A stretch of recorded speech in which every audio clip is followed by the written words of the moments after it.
Good morning, good afternoon, and good evening, depending on when you're watching this video and where you're watching from. Please, this video is practically for people in Nigeria who have one or two families abroad.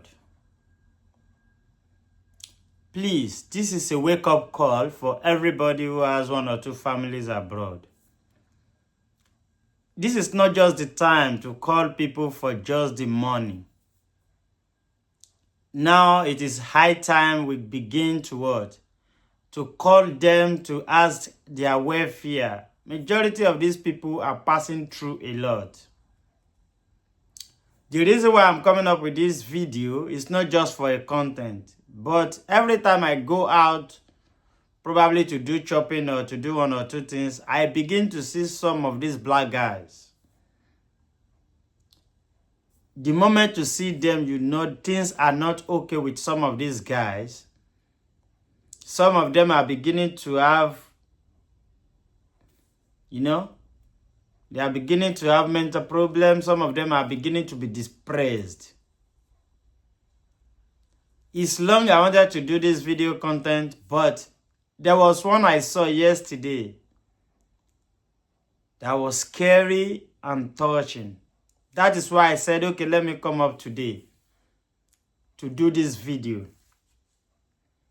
Yesterday, I was at this shopping mall, Northampton Town Center. I was sitting outside, just, I was off yesterday, so I decided to, okay, let me just look at what's happening around. Then I went out and I sat outside.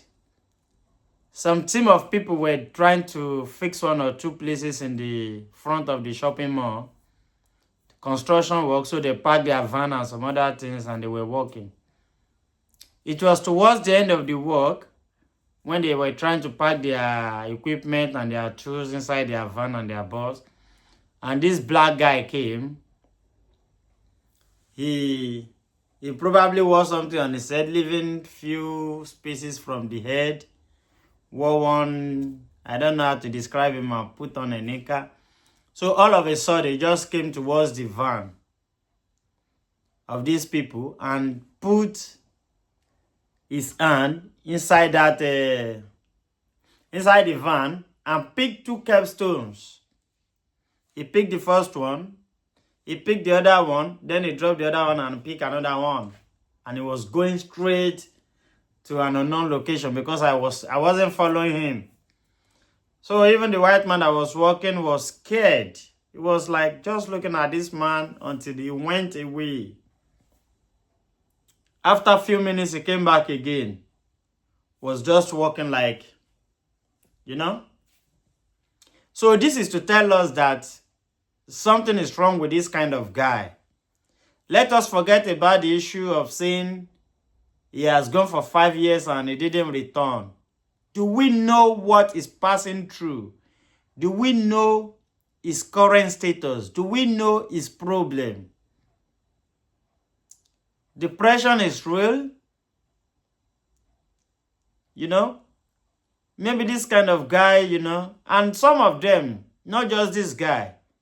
Sometimes on my way to work, I see some black guys. Probably they are homeless, I cannot say, but you will see majority of them picking cigarettes, the leftover of cigarette that somebody else already smoked. Picking this on the floor. Somebody who has a work, if you have a work, a paying job, no matter how much, and this work is steady, do you think this kind of person could be picking leftover cigarette, the brown part, that people already smoked and they threw away the bottle? Do you think such people will be picking such a cigarette on the floor? For example, if I work and I'm getting paid, probably monthly or weekly or in every 2 weeks, do you think it is the cigarette that somebody already dropped on the floor that I will pick up to smoke? Or if I am normal, do you think I will pick up cigarette that somebody already smoked and dump? So this is why I'm coming up with this video and telling everyone to please Forget about getting money from these people now. I don't say you shouldn't get money from your family members abroad, but we need to be more caring at this point in time. Sometimes do video call with these people. You know? You don't know how they feel. You don't know what they are going through. Especially people who came in through the student route. Some of them, they borrowed money from Nigeria, hoping if they get here, they will pay those money and they will balance up. But to so many of them, it is not as they plan that they make things here. Some people gained admission into schools in London. They couldn't get accommodation in London. They need to go to as far as Stratford, Manchester, and every other places to get rent. Now, probably their schools, they need to attend school twice a week,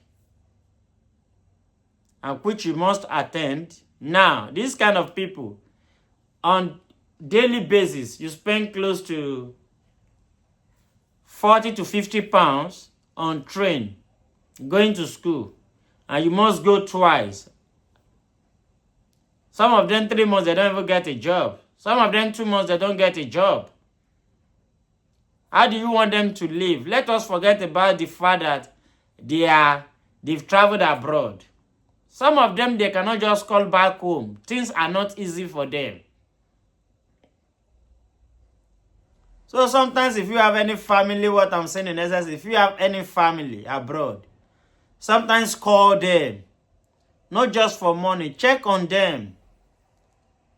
Some of these guys have been pushed or forced to do some things that they are not expected to do. And they are now behind bars. They are in prison. So let us forget about they didn't come home for 5 years. They didn't. Nobody heard from them for 5 years. Do you know what they are going through? So many of them, when they couldn't finish paying their school fees, they get depressed.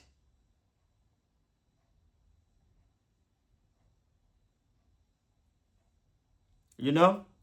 Some of them, if you don't pay the school fees, the school will write you. Immigration will write you. They want to take you back. Then problem happens. Where are they going back? They borrowed money from banks. They borrowed from friends and family. Some of them sold their property to come to school here. Now, immigration wrote you, we are taking you back in 3 months' time, in 2 months' time. The fear of going back, the fear of losing the admission enters into their brain and something else happens.